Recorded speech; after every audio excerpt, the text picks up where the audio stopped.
Hey, what's up, guys? I'm Rasan427, and today I'm actually going to be doing a Survivor Series War Games 2022 and a predictions video for Survivor Series War Games 2022.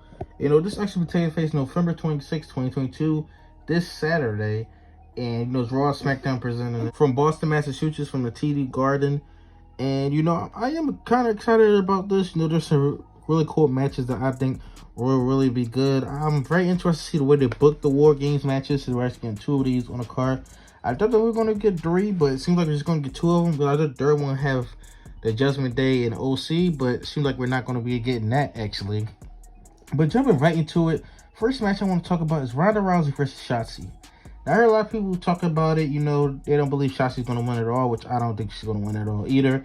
I think that this is just, a transition just for Ronda Rousey just to have an opponent at this pay-per-view, since there will be no women's championships defending. This will be the only one actually defended since Bianca Belair saw the War Games match. But yeah, I got Ronda Rousey picking up the victory, returning her SmackDown Women's Championship.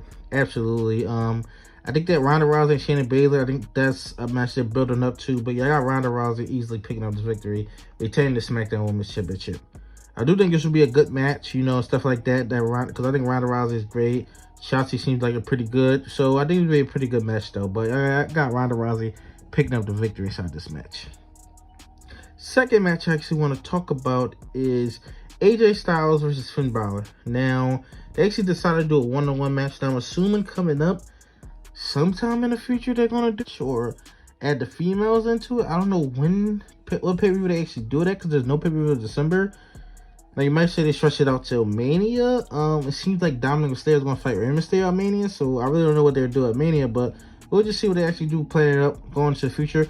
Now, I'm assuming AJ Styles is going to win, because Judgment Day won at, what's that pay-per-view called? Crown Jewel.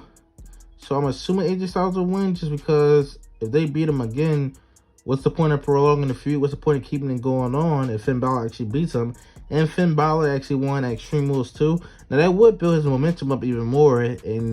But I feel like they want to keep this feud going, because they're not going to have it end inside a one-on-one match. It's not going to end inside a one-on-one match.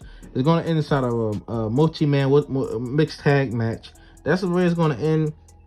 I think Edge is still coming back into this, because you can't leave it off the way it did. So Edge is still coming back. I think Edge and Finn Balor may face each other at Mania. That could be something, but not AJ Styles picking up the victory. I actually picked the OC last time to pick up the victory. Then I thought at this pay-per-view they're going to do a War Games match, which the Judgment Day was going to win. That switched up. So I'm assuming that AJ Styles is going to win, but then assuming then there's talk about they're going to push Finn Balor a lot. So they could have Finn win again.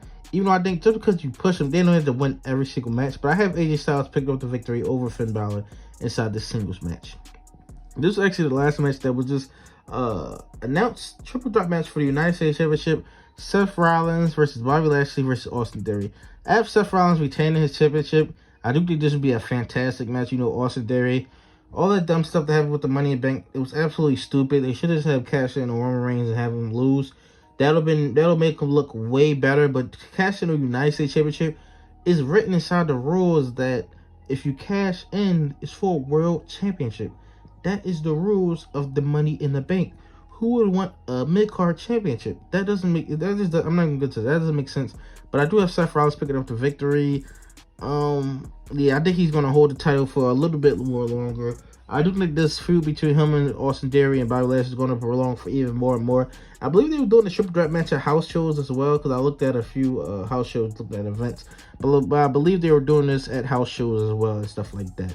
But yeah, I think this would be an absolutely fantastic match for the United States Championship triple threat match. Seth Rollins picking up the victory inside that match. Now let's get into the 2 War Game matches. Let's start off with the women's match. Bianca Belair, Alexa Bliss, Asuka, Mia Yim. Announcement to be made for the final one. Damage Control, Bayley, Dakota Kai, and Io Sky, Nikki Cross, and Rhea Ripley. Now, it's interesting that she put Rhea Ripley inside this match, so she actually with Judgment Day, but I guess there was really no other female they could have really put in there. I suppose so. But in this match, I would probably, it's interesting because they got this mystery person, right? And they're talking about Sasha Banks or Becky Lynch. So if one of them return, I can't see them returning and losing. But then Damage Control has pretty much lost all of their big matches. So you can't really have them lose. So it'll be very interesting because I just don't see them having somebody of that caliber, either one of those women, return and then just lose. I just don't see that. Because it just, unless they turn on, I mean, they could have them lose, but if you want to have Sasha Banks return, I just don't feel like you can have her lose in her first match back. Or if you got Becky Lynch return, have her lose in her first match back. That just doesn't really make sense. So that would be very interesting. I'm gonna go with Bianca Belair's team. I might be wrong about that, but it just seemed like Damage Control has lost all of their big matches. I know they got the tag team championships. I know they just won at Crown Jewel, but all their big matches they've looked completely lost. Now I think they might have won at Clash at the Castle, yes. But I mean, I don't know, just the way that they've been booked, to me personally, has not been great. So if they lose this match, it really won't lend any credibility to them. They can cross and Wade really is fine, but I feel like Damage Control, that's the problem. But I'm going with Bianca Belair's team because I think if one of them return, they have to win.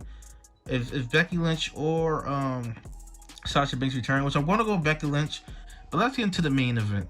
The Brawling Brutes, Sheamus, Ridge Holland, and Butch, and Drew McIntyre and Kevin Owens versus the Bloodline, Roman Reigns, Solo Sikoa, Sami Zayn, and the Usos, Jimmy and Jay. Men's War Games match. Now, I would say this is pretty obvious that the Brawling Brutes are going to win. But I feel like they kind of would have a Bloodline win. But then again, it's kind of like the Bloodline. I mean, Roman Reigns has won all his matches, so I feel like it would kind of be better if they gave it to the Brawling Brutes. But then I feel like if the Brawling Brutes win, don't one of them deserve a championship match? Which they could get a championship match coming inside the future. But I'm just thinking like you beat them. So, and they don't really have Roman Reigns pinned or anything like that. I'm going to go with the Brawling Brutes just because Drew McIntyre, and I think this is going to. I think Sami Zayn is going to cost the Bloodline this match, and I think that this is going to set up the Kevin Owens and Sami Zayn versus the Usos at WrestleMania, which is the match that it seems like it's obvious that they're actually going to be setting up inside the Men's War Games match, and the Bloodline actually losing. Sami Zayn costing them the match. But yeah, tell me what you think about Survivor Series War Games 2022. I'm actually excited about it. I'm excited to see what they actually do with this. I don't think it'll be any big time changes, anything like that, but it will progress storylines, and it will, I think it'll be a great show. Because Triple H, that's one thing I can say, he has put on really, really good pay-per-views since he might have made some hiccups on Raw, SmackDown, but every pay-per-view he has put on has been good. All of them. But tell me your thoughts in the comment section below. Like, comment, subscribe. Thanks for watching.